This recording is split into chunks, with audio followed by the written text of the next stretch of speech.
Hello students आज हम vector quantity की प्रोडक्ट समझेंगे। हम प्रोडक्ट कैसे करते हैं वेक्टर क्वांटिटी की और ये कितनी टाइप की होती है। स्टूडेंट्स, वेक्टर क्वांटिटी को दो तरीके से मल्टीप्लाई किया जाता है। एक जो तरीका होता है वो होता है उनकी जो प्रोडक्ट है वेक्टर क्वांटिटी की, उस प्रोडक्ट करने का जो पहला है वो है हमारे पास स्केलर प्रोडक्ट, और जो दूसरा तरीका है उसको हम बोलते हैं वेक्टर प्रोडक्ट। नाम से आपको कंफ्यूज नहीं होना है। वेक्टर क्वांटिटी की प्रोडक्ट दो तरीके की होती है। एक प्रोडक्ट होती है स्केलर प्रोडक्ट और दूसरी प्रोडक्ट होती है वेक्टर प्रोडक्ट। ओके, स्केलर और वेक्टर प्रोडक्ट में क्या फर्क है? ये जो स्केलर प्रोडक्ट होती है इसमें प्रोडक्ट करने के बाद हमारा जो आंसर आता है उस आंसर के सिर्फ मैग्नीट्यूड होता है, डायरेक्शन नहीं होती है, इसलिए हम इसको स्केलर प्रोडक्ट नाम देते हैं। और वेक्टर प्रोडक्ट में हमारा जो प्रोडक्ट आंसर करने के बाद आता है उसके पास मैग्नीट्यूड भी होता है और साथ के साथ उसके पास डायरेक्शन भी होती है। ओके, तो स्केलर जो प्रोडक्ट होती है इसका जो दूसरा नाम है वो होता है डॉट प्रोडक्ट, और ये जो वेक्टर प्रोडक्ट है इसका दूसरा नाम होता है क्रॉस प्रोडक्ट। स्केलर प्रोडक्ट को हम डॉट से शो करते हैं और क्रॉस प्रोडक्ट के लिए हम क्रॉस का इस्तेमाल करते हैं। आज हम सिर्फ स्केलर प्रोडक्ट को समझेंगे, नेक्स्ट लेक्चर में हम वेक्टर प्रोडक्ट के लिए जाएंगे। स्केलर प्रोडक्ट ऑफ वेक्टर क्या होती है, क्या इसका मीनिंग है और ये कैसे की जाती है। तो I repeat again, vector quantity की प्रोडक्ट दो तरीके की होती है, एक स्केलर होती है, दूसरी वेक्टर होती है। स्केलर प्रोडक्ट में हमारे पास सिर्फ मैग्नीट्यूड आता है, डायरेक्शन नहीं आती है। वेक्टर प्रोडक्ट में हमारे पास फाइनल आंसर का मैग्नीट्यूड भी आता है और साथ के साथ उसकी डायरेक्शन भी आती है। स्केलर प्रोडक्ट का दूसरा नाम डॉट प्रोडक्ट है, डॉट से रिप्रेजेंट करते हैं। वेक्टर प्रोडक्ट का दूसरा नाम क्रॉस है, इसको क्रॉस से रिप्रेजेंट करते हैं। तो हमारा जो टॉपिक है बेसिकली वो ये है कि स्केलर प्रोडक्ट क्या होती है और हम इसको समझेंगे। तो स्केलर प्रोडक्ट क्या होती है, पहले हम इसकी डेफिनेशन समझ लेते हैं कि स्केलर प्रोडक्ट का मतलब क्या होता है। स्टूडेंट, ये मेरे पास एक वेक्टर है ए और ये मेरे पास दूसरा वेक्टर है B. I have two vector, one vector is A, another vector is B. मुझे इन दोनों वेक्टर की प्रोडक्ट करनी है। कौन सी प्रोडक्ट करनी है? स्केलर। और मैंने जैसा कि बताया स्केलर का दूसरा नाम क्या होता है? Dot product. तो एक वेक्टर क्वांटिटी मेरे पास ए है और दूसरी वेक्टर क्वांटिटी बी है और उनकी कौन सी प्रोडक्ट करनी है? स्केलर, यानी कि डॉट, बीच में मैंने डॉट लगा दिया। ये किसके बराबर होती है? तो scalar product of a vector A with vector B is equal to the product of magnitude of vector A and magnitude of vector B and cos of angle between them.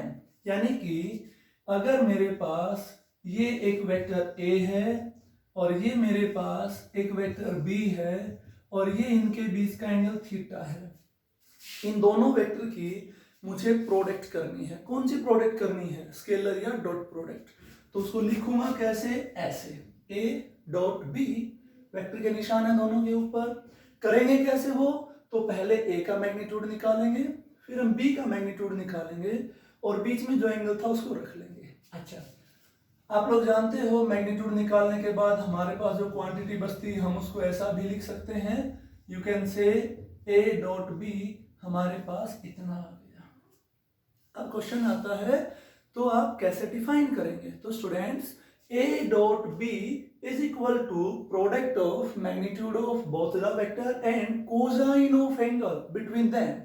उनके बीच में जो छोटा एंगल बन रहा था उसका cosine. ये हमारे पास डॉट प्रोडक्ट या वेक्टर स्केलर प्रोडक्ट का फॉर्मूला आ गया। अच्छा, अब यहां से मैं आपको कुछ बातें बताता हूं। स्पेशल केस, स्पेशल केस क्या होते हैं और फिर हम एक एग्जांपल से इसको एनालाइज करेंगे। देखो, पहला केस, इफ थीटा बराबर है 0 डिग्री, मतलब ये वेक्टर ए है और जो मेरा दूसरा वेक्टर है वो भी इसी डायरेक्शन में है बी, यानी कि दोनों वेक्टर एक दूसरे के पैरेलल हैं। तो आप लोग जानते हो cos 0 कितना होता है? 1। तो ए डॉट बी क्या बन जाएगा, तो आपका आंसर आएगा ए वेक्टर का मैग्नीट्यूड, बी वेक्टर का मैग्नीट्यूड और कोस ऑफ जीरो। और कोस ऑफ जो जीरो होता है उसकी वैल्यू 1 होती है, this value is 1, so you have the answer A dot B is equal to A का मैग्नीट्यूड, बी का मैग्नीट्यूड। एंड ये जो वैल्यू आएगी स्टूडेंट्स, ये वैल्यू वेक्टर प्रोडक्ट की कैसी, स्केलर प्रोडक्ट की कैसी वैल्यू होती है, मैक्सिमम। आपसे कोई पूछ ले कि दो वेक्टर की स्केलर प्रोडक्ट कब मैक्सिमम होगी, तो आप बोलोगे जब दोनों वेक्टर एक दूसरे के क्या रहें, पैरेलल। ओके, दूसरा केस हम समझते हैं। दूसरा केस स्टूडेंट क्या है, एक वेक्टर मेरा इस डायरेक्शन में है, से दिस इज ए, और जो दूसरा वेक्टर है वो मेरा इस डायरेक्शन में है, से दिस इज बी। आप अंदाजा लगा के मुझे बताओ इन दोनों के बीच का एंगल कितना हो रहा है, तो आंसर आ गया 90 डिग्री। तो दूसरा केस क्या बन जाएगा, वेक्टर ए परपेंडिकुलर हो जाए किसके, वेक्टर बी के, तो थीटा कितना हो गया 90 डिग्री, और कोस 90 आप सारे जानते हो 0। और this is very important result, numerical में बहुत ज्यादा हम इसको यूज करेंगे। तो हमारे पास ए डॉट बी क्या बनता है, ए का मैग्नीट्यूड, बी का मैग्नीट्यूड, कोस 90 डिग्री, और कोस 90 कितना होता है 0, तो मेरे पास ए डॉट बी क्या आ गया 0। ये रिजल्ट आपको याद होना चाहिए। इस रिजल्ट का मतलब ये है जब दो वेक्टर एक दूसरे के परपेंडिकुलर होंगे तो उनकी स्केलर या डॉट प्रोडक्ट कितनी आनी चाहिए, 0। न्यूमेरिकल करेंगे तो मैं इसका यूज बताऊंगा आपको।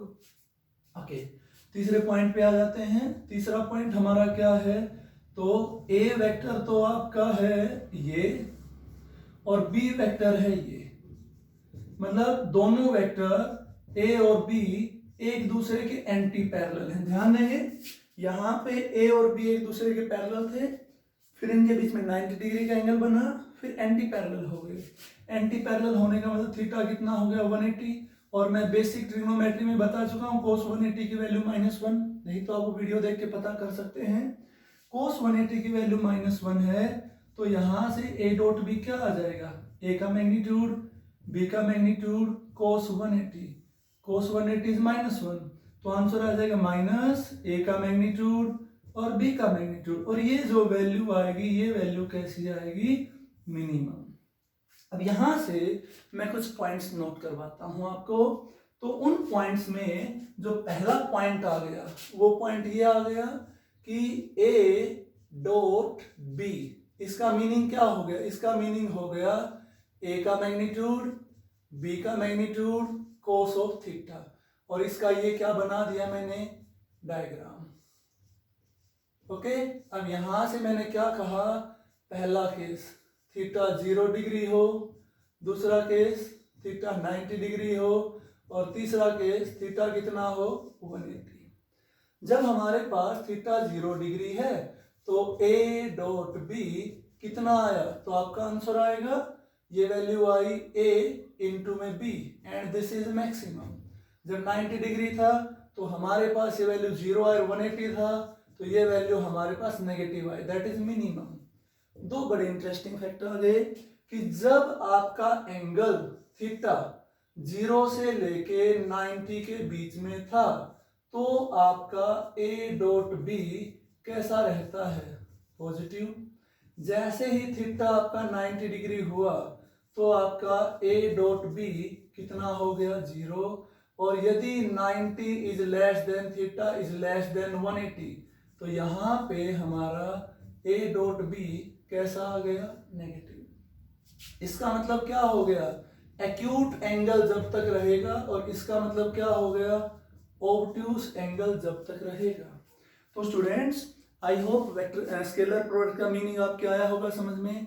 स्केलर प्रोडक्ट का मतलब ये है कि उन दोनों वेक्टर के मैग्नीट्यूड की प्रोडक्ट कर लो और बीच का जो एंगल था उसका कोसाइन ले लो। और वहां से हमने देखा कि क्या क्या केस बन सकते थे, दोनों वेक्टर पैरेलल हो सकते थे, परपेंडिकुलर हो सकते थे, एंटी पैरेलल हो सकते थे। आपसे एग्जामिनर में पूछ ले कब ये पॉजिटिव आएगा, कब 0 आएगा, कब नेगेटिव आएगा। ओके, अच्छा अब हम कुछ बातें और समझते हैं which are related to scalar product. Okay, पहले मैं एक एग्जांपल से आपको ये चीज बताता हूं ताकि आपको क्लियर हो जाए। देखो, तो डॉट प्रोडक्ट को अब हम समझेंगे यूनिट वेक्टर की टर्म में। ये तो मैंने सीधा सीधा बताया था, यूनिट वेक्टर की टर्म में मैं डॉट प्रोडक्ट बता देता हूं, फिर फाइनल हम चलेंगे प्रोडक्ट निकाली कैसे जाएगी। तो आपने जो रिजल्ट ध्यान रखना है, तो सबसे ज्यादा यूज होगा वो रिजल्ट ये है कि यदि दो वेक्टर परपेंडिकुलर हैं तो उनकी डॉट कितनी आएगी, यस आंसर होगा 0। अच्छा, अब हम रिजल्ट पे आते हैं, काम की बात पे आते हैं, क्योंकि जैसा कि मैंने आपको बताया कि A डॉट बी ये कितना है, A का मैग्नीट्यूड B का मैग्नीट्यूड कोस ऑफ थीटा, ठीक है। और अब देखो, अब मैं बताता हूं इसी स्टोरी को किसकी टर्म में, यूनिट वेक्टर की टर्म में, in terms of unit vector. ये समझना है पूरी, जब तक +2 तक आप फिजिक्स पढ़ोगे, आगे पढ़ोगे, यही आपके काम आना है। देखो यूनिट वेक्टर आप जानते हो, क्योंकि हम 3D में डील करते हैं। 3 यूनिट वेक्टर हैं, एक x एक्सिस में, एक y एक्सिस में और एक z एक्सिस में। मतलब अगर मैं ऐसे बना के दिखाऊं आपको, ये कौन सी एक्सिस है x, ये कौन सी है y और ये कौन सी है z। ओके, x एक्सिस में जो यूनिट वेक्टर होता है वो i, तो इधर -i, इधर j तो नीचे -j, इधर k तो उधर -k, ठीक है। And we call this point as origin. अब देखो मुझे एक बात बताओ, ये बहुत इंपॉर्टेंट हम टॉपिक डिस्कस करने जा रहे हैं। मेरे पास कितने वेक्टर हैं, 2। ये देखो, अब मुझे निकालना है i डॉट i एक यूनिट वेक्टर है, i एक यूनिट वेक्टर है, और मुझे उनकी क्या निकालनी है, डॉट। देखो जैसा कि ऊपर मैंने लिख रखा है, पहले यूनिट वेक्टर का मैग्नीट्यूड, दूसरे यूनिट वेक्टर का मैग्नीट्यूड, कोस और उनके बीच का एंगल। अब एंगल को समझ लो, i किस डायरेक्शन में है, x, दूसरा वेक्टर भी किस डायरेक्शन में है, x। i किस डायरेक्शन को रिप्रेजेंट करते हैं, x को, मतलब दोनों वेक्टर एक ही डायरेक्शन में हैं, और दोनों वेक्टर यदि एक ही डायरेक्शन में हैं तो उनके बीच का एंगल कितना हुआ, ओके। cos 0 और cos 0 की वैल्यू कितनी होती है, 1। तो देखो यूनिट वेक्टर का मैग्नीट्यूड 1, यूनिट वेक्टर का मैग्नीट्यूड 1, cos 0 की वैल्यू 1, आंसर कितना आ गया, ओके। सिमिलरली इसी तरीके से अगर आपको j डॉट j करना पड़ता, मतलब पहला वेक्टर भी ऊपर है, दूसरा वेक्टर भी ऊपर है, मतलब दोनों वेक्टर एक दूसरे के क्या हैं, पैरेलल, तो उनके बीच का एंगल क्या हो गया, 0। तो इसको कैसे निकालते, j का मैग्नीट्यूड cos 0, यूनिट वेक्टर का मैग्नीट्यूड 1, यूनिट वेक्टर का मैग्नीट्यूड 1, cos 0 1, आंसर कितना आ गया। यानी कि मैं अब मोटी सी बात ये बता देता हूं कि भाई इसका मतलब ये हो गया कि चाहे आप i डॉट i कर लो, चाहे आप j डॉट j कर लो, चाहे आप k डॉट k कर लो, आंसर क्या आएगा, 1। और ये आपको याद होना चाहिए। मैं दूसरी बात बता रहा हूं, पहली बात मैंने आपसे ये कही थी, दो वेक्टर यदि परपेंडिकुलर हैं तो उनकी डॉट प्रोडक्ट क्या आनी चाहिए, 0। और दूसरा पॉइंट मैंने आपसे क्या कहा है, अगर दोनों वेक्टर सेम डायरेक्शन में हैं और वो यूनिट वेक्टर हैं तो आंसर आपका क्या आ रहा है, 1, ठीक है। अच्छा, अब दूसरा समझते हैं इसी चीज को। देखो अब मैं यहां से एक और बात बताता हूं आपको, अगर मुझे निकालना पड़ता i डॉट j, क्या निकालना पड़ता, i किस तरफ है, इधर, j किधर है, ऊपर, एंगल बताओ 90 डिग्री। तो इसको मैं क्या लिखता, i का मैग्नीट्यूड, j का मैग्नीट्यूड, cos 90, और cos 90 आप जानते हो cos 90 कितना होता है, तो आपका आंसर आएगा स्टूडेंट्स 0। तो इस यूनिट वेक्टर का मैग्नीट्यूड 1 1 0, ओवरऑल आंसर क्या हो गया। सिमिलरली अगर आपको i डॉट j कर लिया, j डॉट k करना पड़े, j किधर है, ऊपर, k किधर है, आपकी तरफ, देखो j ऊपर, k आपकी तरफ, मतलब ये बोर्ड पे नहीं दिख रहा है पर आप इसको समझ लो, ये इस तरीके से है, ऐसे। उधर कौन है आपका, तो आप जवाब दोगे x में और y में एंगल 90 डिग्री था, y में और z में ये एंगल कितना है, 90 डिग्री। तो अगेन सेम सिचुएशन आ जाएगी, j का मैग्नीट्यूड, k का मैग्नीट्यूड, cos 90 कितना होता है, 0। तो 1.10, आंसर क्या आ गया। अब मैं तीसरा नहीं करना चाहूंगा, तीसरा मैं उम्मीद करता हूं आप समझ गए होंगे, और आप क्या समझे होंगे कि i डॉट j या j डॉट k या k डॉट i, सबका आंसर क्या आता है, 0। समझ गए होंगे। दो वेक्टर यदि परपेंडिकुलर हैं तो उनकी डॉट प्रोडक्ट क्या आएगी, 0। सिमिलरली दो यूनिट वेक्टर तो परपेंडिकुलर होते हैं, आई और जे या जे और के या के, तो ऑब्वियसली उनकी यूनिट वेक्टर कितनी आएगी, 0, पर एक ही डायरेक्शन में कितनी आएगी, 1। अच्छा, आ गया होगा समझ में ये। अब हम वेक्टर की प्रोडक्ट कैसे करेंगे अगर हमें यूनिट वेक्टर पता है तो, दिस इज वेरी इंपॉर्टेंट, ये समझते हैं हम। ओके, तो देखो, और यहीं से आपके न्यूमेरिकल्स बनते हैं। अच्छा, मुझे एक बात बताओ, एक जो वेक्टर होता है उसको हम 3D में लिखेंगे तो उसमें i भी मिलेगा, j भी मिलेगा, k भी मिलेगा।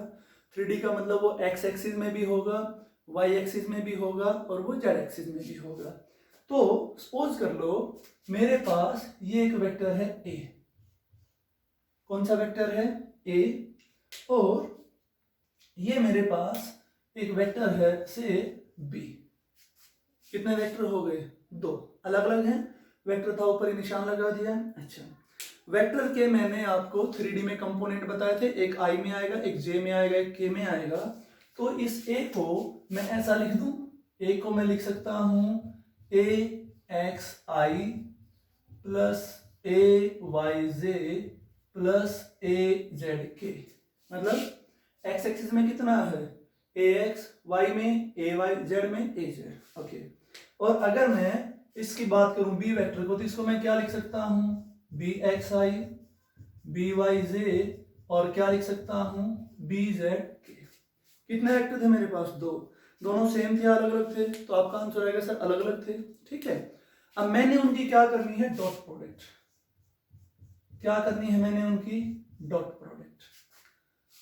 अब ये कैसे करेंगे, देखो पीछे वाले में मैंने मोटा मोटा बताया कि ए का मैग्नीट्यूड ले लो, बी का मैग्नीट्यूड ले लो और बीच का एंगल का कोस ले लो। पर जब यूनिट वेक्टर दे रखे हो तो कैसे करेंगे, ये बहुत इंटरेस्टिंग है समझना आपके लिए। देखो पहले इस वाले पोर्शन की इससे करो, फिर इससे करो, फिर इससे करो। ठीक है, ax इंटू में bx और i डॉट आई होप आ गया होगा समझ में। फिर ax की इससे करो, ax by, और यूनिट वेक्टर का क्या हो गया, i डॉट j। फिर इसकी इससे करो, ax bz, और यूनिट वेक्टर का क्या हो गया, i डॉट k। आ रहा है समझ में। ठीक है, अब हम क्या करते हैं, अब मैं इसको रब कर देता हूं और अब मैं स्टार्ट करता हूं ए वाई की, पहले इससे होगी, फिर इससे होगी, फिर होगी इससे। तो ये क्या हो जाएगा, A Y B X J dot I plus A Y B Y J dot J plus A Y B Z J dot K. Okay, अब यहां आप ध्यान देंगे कि मैं बारी बारी से मल्टीप्लाई कर रहा हूं सभी की, और अब मैं z की एक बार इससे करूंगा, एक बार इससे और एक बार इससे, that is A Z B X K dot I plus A Z B Y K dot J. I hope समझ में आ रहा होगा। और ए जेड ये इससे कर रहे हैं, ए जेड बी जेड के डॉट के। काफी बड़ी हो गई, इतनी बड़ी आपको करने की जरूरत नहीं है।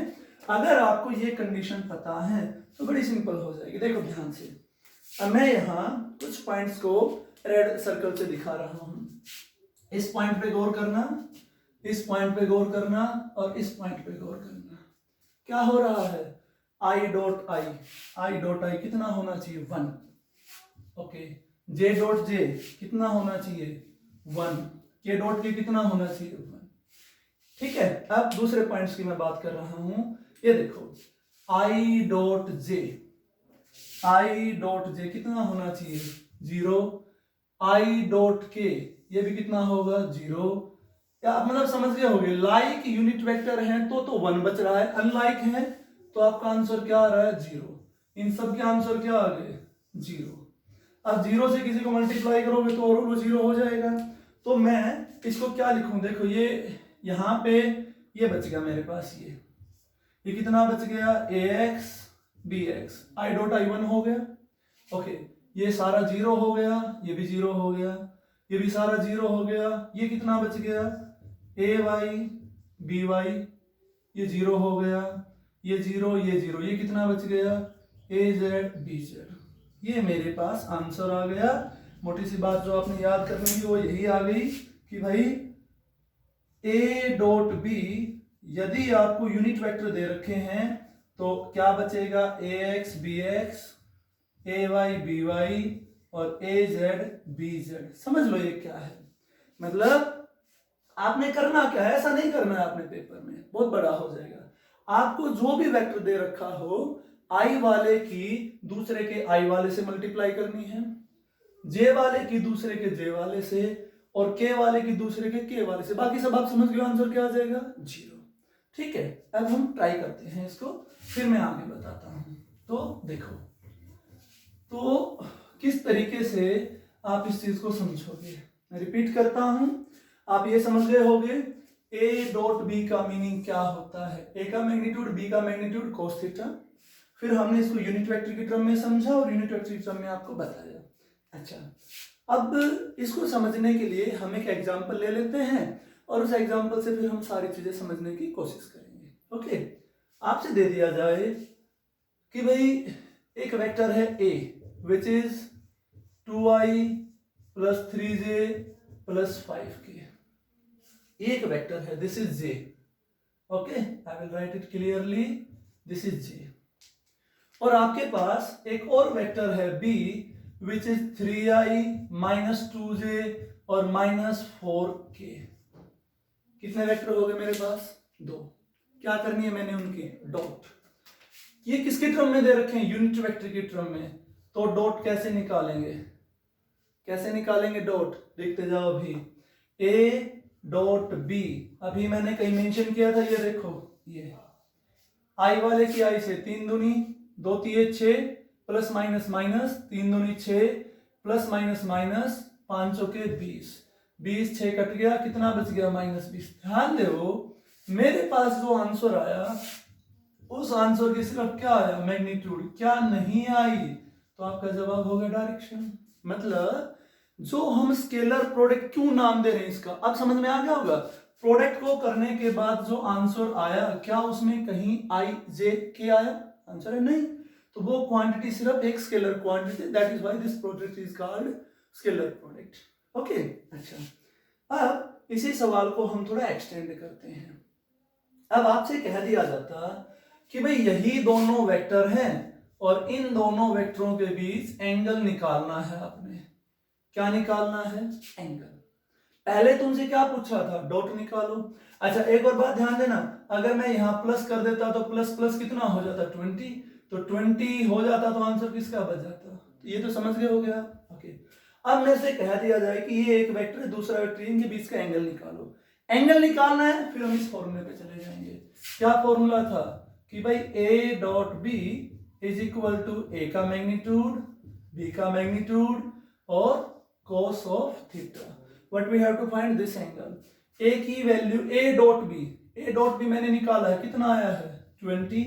a का मैग्नीट्यूड, तो ये a है, a का आप लोग मैग्नीट्यूड निकाल लो। a का मैग्नीट्यूड कैसे निकालोगे, आप जानते हो, i वाले का स्क्वायर, j वाले का स्क्वायर और k वाले का स्क्वायर। 2 4 प्लस 9 प्लस 25, तो दिस इज 38।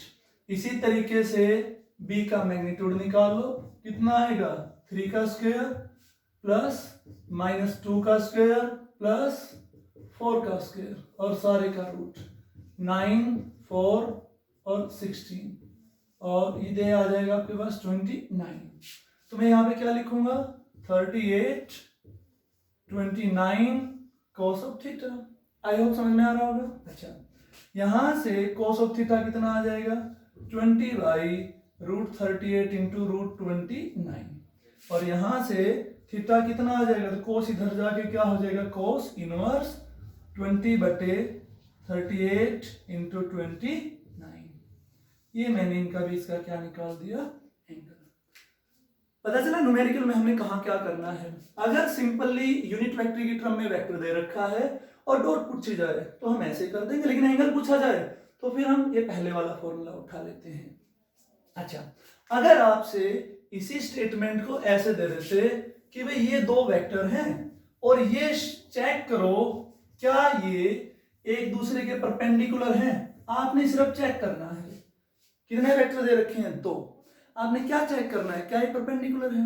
अच्छा, अगर 2 वेक्टर परपेंडिकुलर होते, जैसा कि मैंने यहां पे बताया था, अगर 2 वेक्टर परपेंडिकुलर होते तो उनकी डॉट प्रोडक्ट कितनी आती है, 0। हमने क्या चेक करना है, हमने चेक करना है whether A is perpendicular to B, yes और नो, ये हमने चेक करना है। ठीक है, तो सिंपल सी बात, हम इनकी कौन सी प्रोडक्ट करेंगे, तो आपका आंसर आएगा सर ए डॉट बी निकाल लो, ए डॉट बी। तो ए डॉट बी निकाल लेते हैं, 3 दूनी 6 -6 + 20 कितनी आ गई, क्या है 0 आई, नहीं। इसका मतलब ए बी के परपेंडिकुलर नहीं है। पर कई बार आपसे ऐसा दे देते हैं, आपसे ये कहा जाएगा कि भाई m की वैल्यू निकालो, यहां पे आपसे m दे दिया। बहुत इंपॉर्टेंट क्वेश्चन है, बहुत बार आता है। आपसे क्या कहेंगे, for what value of m a and b are perpendicular to each other. What I am saying, listen again. For what value of m a and b are perpendicular to each other. Okay. If a is perpendicular to b, क्या होगा, आपका answer होगा sir उनकी dot product क्या आएगी, 0। करो dot product, 3 दूनी 6, 3 दूनी 6, 5 को m से करो 5m, आंसर कितना आना चाहिए, 0। ठीक है, अब यहां से आप ये देखो 6 6 0, 0 + 5m 0, m कितना आ गया, 0। मतलब यदि आप यहां पे m की वैल्यू 0 रख देते हो और फिर इनकी डॉट करते हो तो आंसर क्या आ जाएगा, 0। बहुत बार आपसे पेपर में पूछा जाता है। ठीक है, अच्छा, तो स्केलर प्रोडक्ट समझ में आई। स्केलर प्रोडक्ट का मतलब है एक वेक्टर की b के मैग्नीट्यूड से मल्टीप्लाई और b के कोस जो आएगा उसको मल्टीप्लाई कर देंगे। वो कब मैक्सिमम होगी, कब मिनिमम होगी, कब पॉजिटिव होगी, कब 0 होगी, कब नेगेटिव होगी, हमने डिस्कस किया। यूनिट वेक्टर की टर्म में उसको कैसे समझेंगे, प्रोडक्ट करेंगे कैसे। अच्छा, अब ये जो प्रोडक्ट आ रही है, इस प्रोडक्ट की हम कुछ प्रॉपर्टीज समझ लेते हैं, कुछ बातें हम इस प्रोडक्ट से रिलेटेड कर लेते हैं कि भाई ये जो स्केलर प्रोडक्ट या दूसरा नाम क्या है इसका, डॉट प्रोडक्ट, इसमें होता क्या क्या है। तो बड़ी इंटरेस्टिंग बात है। देखो स्केलर प्रोडक्ट में पहली जो मैं इसकी खूबी कर रहा हूं वो ये है कि आप एक वेक्टर ए की बी वेक्टर से डॉट कर दो ऐसे। ये जो प्रोडक्ट मेरे पास आएगी ना, स्केलर प्रोडक्ट, जो स्केलर प्रोडक्ट हमारे पास आएगी, this is your scalar product. ये स्केलर प्रोडक्ट होती है कॉम्यूटेटिव। कॉम्यूटेटिव ज्यादा आप मैथ में स्टडी करेंगे। कॉम्यूटेटिव का क्या मतलब हो गया, समझ लो। एक वेक्टर था ए, आपने उसकी डॉट कर दी बी से, ये बराबर होगी यदि उसी वेक्टर की डॉट कर दोगे, बी वेक्टर की डॉट कर दोगे ए से। थोड़ा सा अंतर देखो, 5 को मल्टीप्लाई करो 7 से, 35 आ गया। अब 7 को मल्टीप्लाई करो 5 से, 35 आ गया।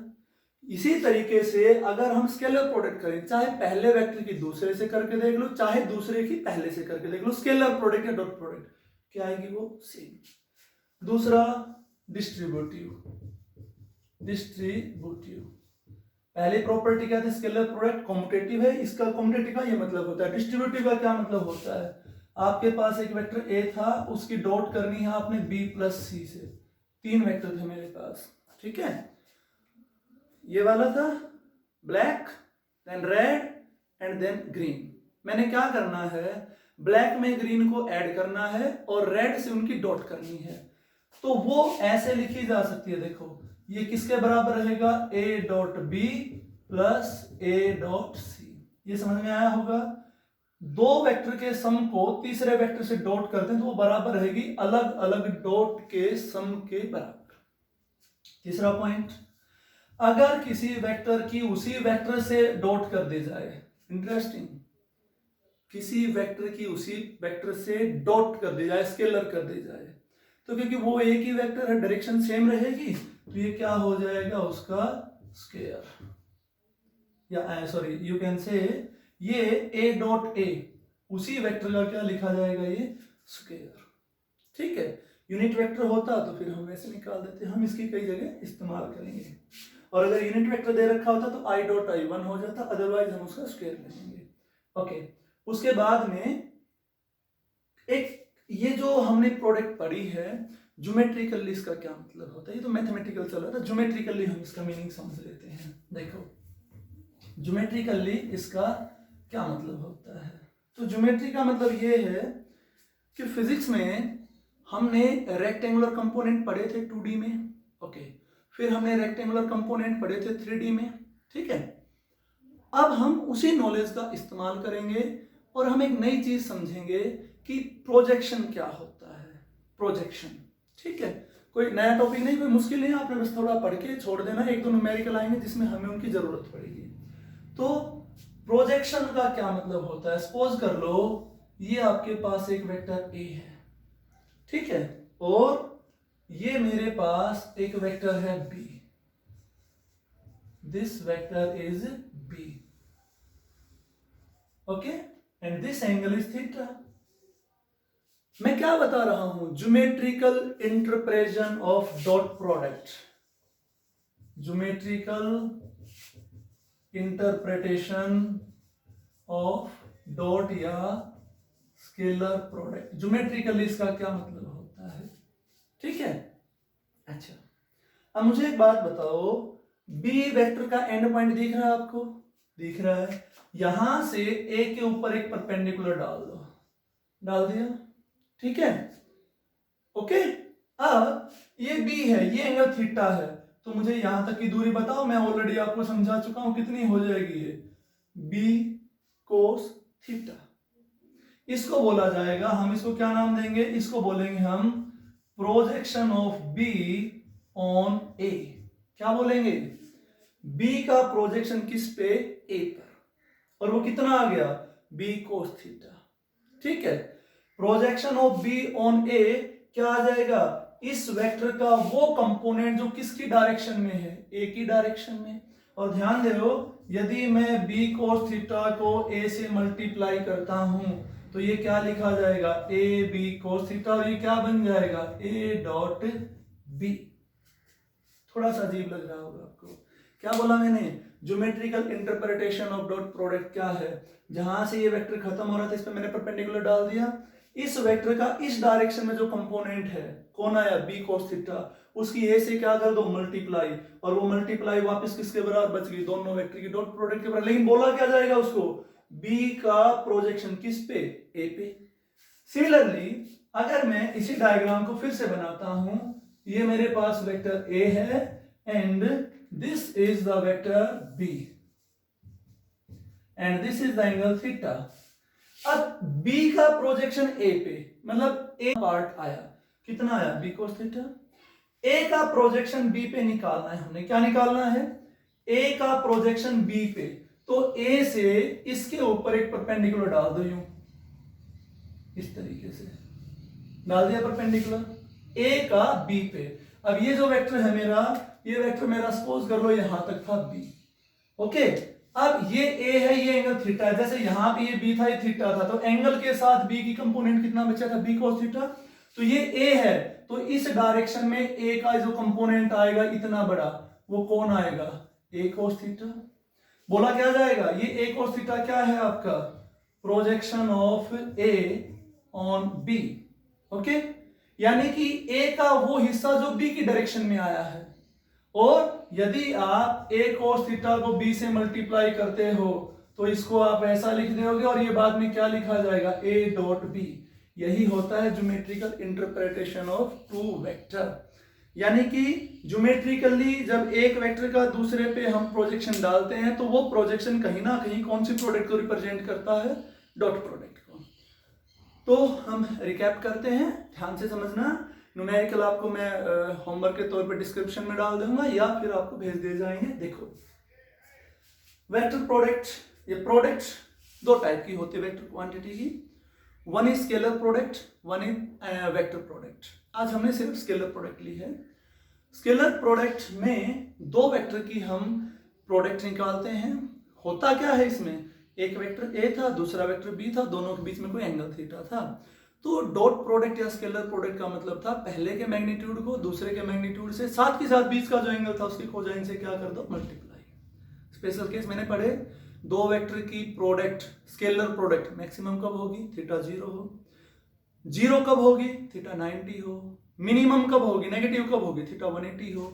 0 से 90 के बीच में जब एंगल एक्यूट था पॉजिटिव, 90 से 180 के बीच में जब एंगल ऑब्ट्यूज था नेगेटिव। यूनिट वेक्टर टर्म में समझा, I dot I, J dot जे, के डॉट के 1, I dot J, J dot के डॉट के डॉट आई, अलग अलग थे 0। फिर मैंने यूनिट वेक्टर जो दे रखे हो तो प्रोडक्ट निकालने का तरीका बताया, कैसे आप दो वेक्टर के बीच का एंगल निकालोगे, कैसे क्या निकालोगे, एक एग्जांपल से हमने समझा। सबसे इंपॉर्टेंट एग्जांपल जो इस पे पूछा जाता है वो क्या होता है कि यदि दो वेक्टर, ध्यान से सुना स्टूडेंट, यदि दो वेक्टर एक दूसरे के परपेंडिकुलर हैं तो एक्स वाई जेड फलाने की वैल्यू निकालो। हमने क्वेश्चन से किया, या दो वेक्टर परपेंडिकुलर हैं या नहीं चेक करो, कौन सी प्रोडक्ट कर लेंगे, डॉट, आंसर कितना आ गया 0, दे आर परपेंडिकुलर। उसके बाद ज्योमेट्रिकली इसका क्या मतलब है, आपसे पूछ लिया जाए प्रोजेक्शन निकालो, तो projection of A on B, dot product ये आपकी, और ये मीनिंग समझ में आ गया होगा। अच्छा, अब मैं आपको कुछ एग्जांपल देता हूं उन क्वांटिटी के, जब वो आपसे पूछ ली जाए तो आपने कौन सी प्रोडक्ट करनी है, डॉट प्रोडक्ट। ज्यादा नहीं है, बहुत ही कम एग्जांपल है। थोड़ा सा आप 9वीं क्लास के टॉपिक पे आ जाओ। 9th क्लास में आपने ये टर्म पढ़ी थी, फोर्स, आपने ये टर्म भी पढ़ी होगी फिर तो पक्का, डिस्प्लेसमेंट। और जब ये दोनों टर्म पढ़ी थी तो इन दोनों टर्म से मिला के मैंने एक टर्म बनाई थी वर्क, मतलब आपने पढ़ी होगी ऐसे, ठीक है। अच्छा, कहीं ना कहीं इसी चैप्टर में जब ये चीजें पढ़ रहे थे तो आपके पास एक और चीज आई थी, पावर। आपको 9th क्लास में बताया गया होगा कि ये जो फोर्स है ये कैसी क्वांटिटी है, वेक्टर, डिस्प्लेसमेंट भी कैसी क्वांटिटी है, वेक्टर, वर्क कैसी क्वांटिटी है, स्केलर। और वर्क का फॉर्मूला क्या होता है, तो अभी तक तो आप बोल देते थे सर फोर्स इनटू डिस्टेंस, अब आप +1 में उसको बोलोगे सर वो होगा F डॉट S। ध्यान देंगे, what is this, F dot S। और अगर इसको ओपन करेंगे तो ये क्या आएगा, FS cos थीटा। जरूर 9th क्लास में आपके टीचर ने बताया हुआ थीटा 0 हो, थीटा 90 हो, थीटा 180 हो तो वर्क मैक्सिमम होगा, मिनिमम होगा या 0 होगा। यानी कि किसी न्यूमेरिकल में आपको फोर्स दे दिया जाए और डिस्प्लेसमेंट दे दिया जाए, आपसे पूछ लिया जाए वर्क निकालो, कौन सी प्रोडक्ट करनी है, डॉट प्रोडक्ट, आई की आई से, जे की जे से, के की के से। सिमिलरली आपने ये क्वांटिटी भी पढ़ी थी, power, rate of doing work, you can write it as, अगर आपको वर्क पता और ये वर्क कितनी देर में हुआ, टाइम पता, पावर निकाल सकते हो। या इसकी जगह मैं क्या लिख सकता हूं, F dot S by T, ये क्वांटिटी 9th क्लास में आई थी, डिस्प्लेसमेंट बाय टाइम, आप इसको बोलते हो वेलोसिटी। ओके, तो अगर आपसे किसी क्वेश्चन में पूछ लिया जाए वर्क डन निकालो, आपको F और S दे रखा हो तो ऐसे निकालेंगे, डॉट प्रोडक्ट करेंगे।